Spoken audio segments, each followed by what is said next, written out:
O Bruno vai falar aqui sobre o Senado porque os debates sobre a PEC das drogas devem ser retomados. E de que maneira que eles acontecerão, hein, Bruno? Porque Senado tem um viés bem diferente do que toca hoje o Supremo Tribunal Federal, que está sob pedido de vistas depois da vontade do ministro Dias Toffoli. Evandro, de uma história que está sendo adiada há muito tempo, na verdade. Conversava com o nosso comentarista José Maria, é que o Supremo resolveu não resolver. Ou seja, ficou adiando por muito tempo, né? E agora, de fato, o julgamento está suspenso, 90 dias, e o Senado aproveitou essa janela para acelerar então. Então, eu conversei com alguns nomes ligados ao relator, o senador Efraim Filho, 80% de que isso será colocado em votação já amanhã.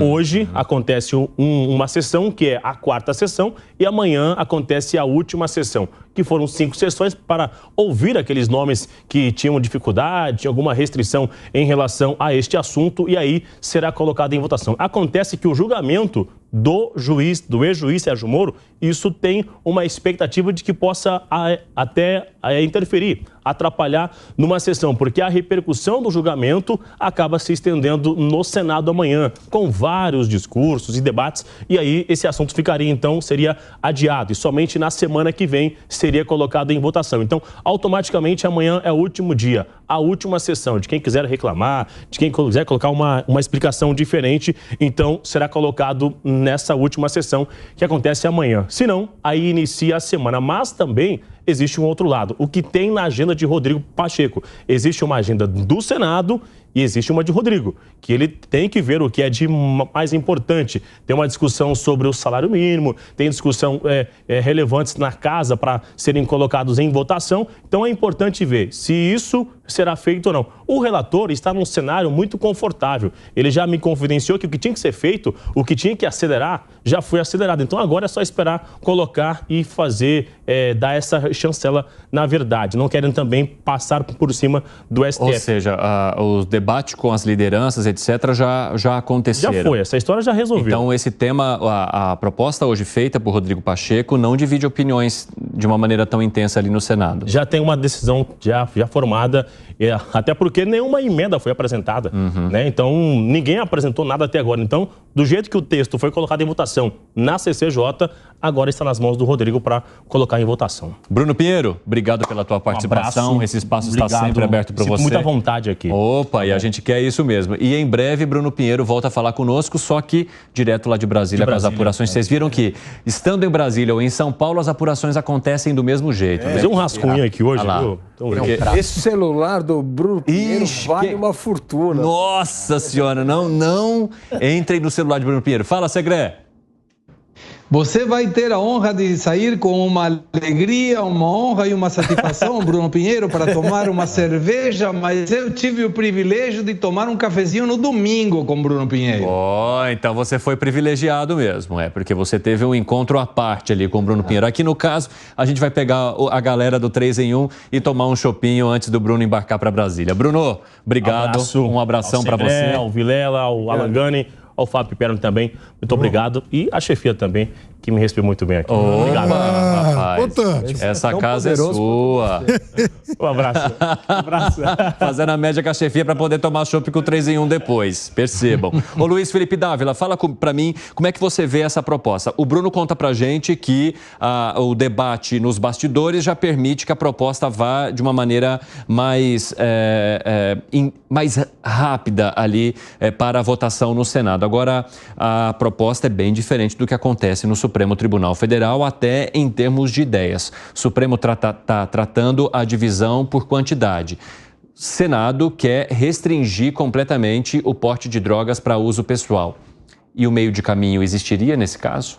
Parece que não existe, porque o prazo esgota amanhã, como bem trouxe o Bruno Pinheiro, e não houve sequer uma única emenda ao projeto. Se não houve uma emenda, vai sair o projeto que está na Comissão de Constituição e Justiça, que é o projeto ali de grande influência do próprio presidente do Senado, Rodrigo Pacheco. Então, assim, me parece que o Senado vai votar aquilo que está na Comissão de Constituição e Justiça sem nenhuma emenda.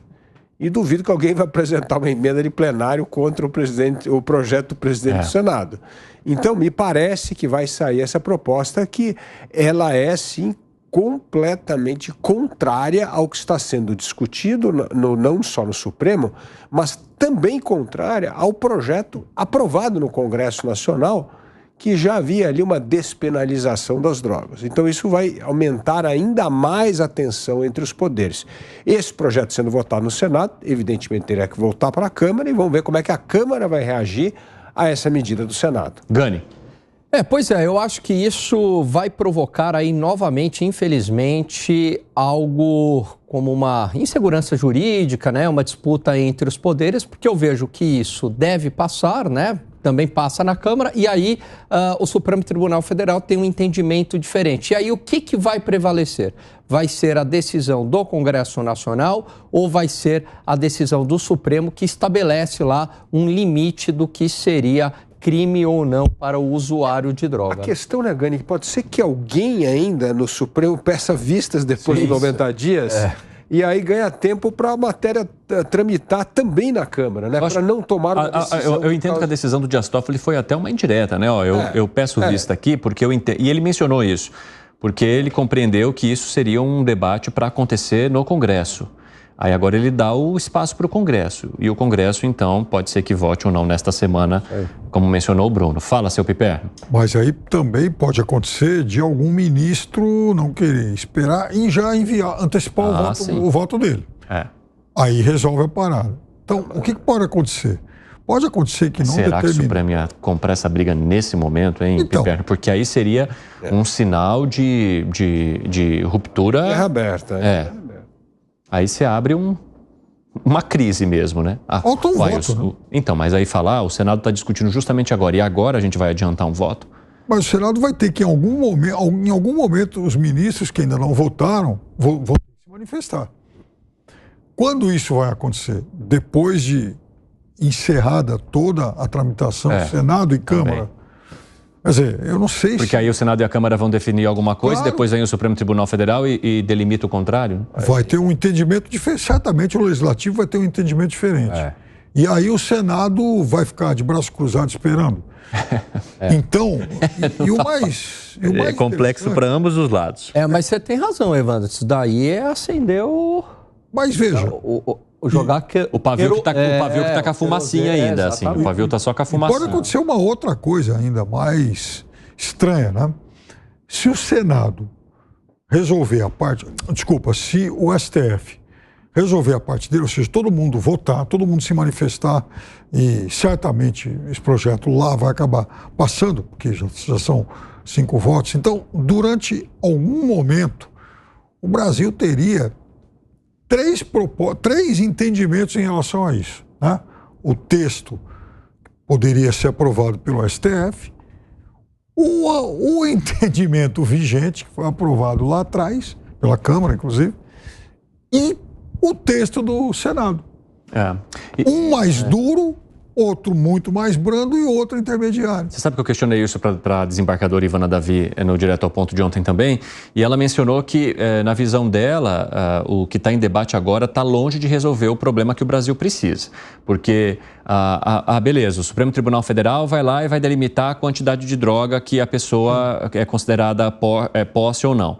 Só que aí o processo cai para o juiz local e muitas vezes, beleza, se encontrou a quantidade de drogas que foi delimitada pelo Supremo para que a pessoa, então, seja usuária. Mas ela estava com uma caderneta, mas tinha um telefone, mas o local era suspeito. E aí isso entrega outras provas para o juiz que pode fazer ou tomar uma decisão diferente daquilo que foi delimitado em termos de quantidade de drogas. Por outro lado, ela fala também que o debate do Senado é um olhar meio hipócrita sobre a situação que nós temos no país, porque você querer impedir algo que já acontece também vai jogar novamente para a Justiça a decisão. Ou seja, se o objetivo é tirar da Justiça a decisão ou de se colocar alguém na prisão ou não por porte ou por tráfico, nenhum dos dois vai conseguir alcançar esse espaço, provavelmente, Piper. Então, se for colocar na prisão qualquer um, né, com base nesse novo texto, Imagina só o que vai acontecer com a população carcerária do Brasil. É óbvio que ninguém vai sair prendendo por aí o sujeito que está lá com 10, 15 gramas, está lá com, enfim, um baseadinho para consumo próprio. É óbvio que o sujeito que está lá com um baseado, ele não é um traficante, ele é um consumidor. E o que você vai fazer com ele?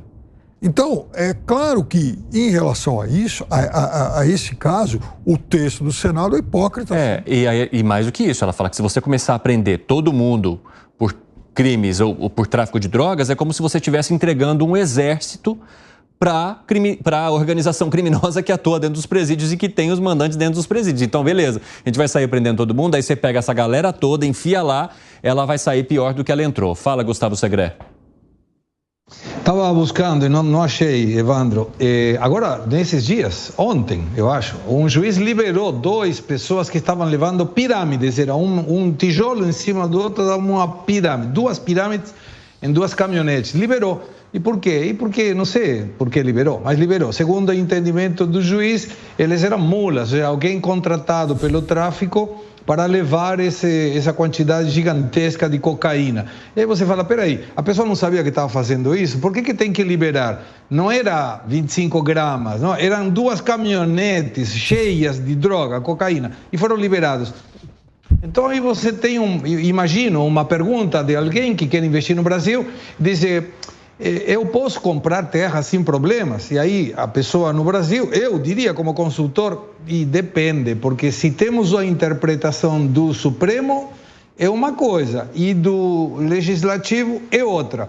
Aí pergunta, olha, eu gosto de fumar de vez em quando, um baseado, eu posso levar? E depende, porque se for a interpretação do Supremo é uma coisa, se for a interpretação do Legislativo é outra. Isso me traz à memória, Evandro, muito rapidamente, uma palestra que tinha um americano, um alemão e um brasileiro. E aí o americano fala, no meu país todo está permitido, menos o que está proibido. Aí o alemão fala, no meu país todo está proibido, menos o que está permitido. E o brasileiro diz, no meu país todo está permitido, inclusive o que está proibido. É absurdo. Não pode ter 2 leis ou 2 interpretações, tem que ter uma interpretação única. E o Brasil está indo num caminho em que o confronto entre o judiciário e o poder legislativo está cada vez mais forte. Isso deixa uma insegurança muito grande para quem quer investir. E isso afasta investimentos, e afastar investimentos afasta emprego. Interessante, Gustavo Segré.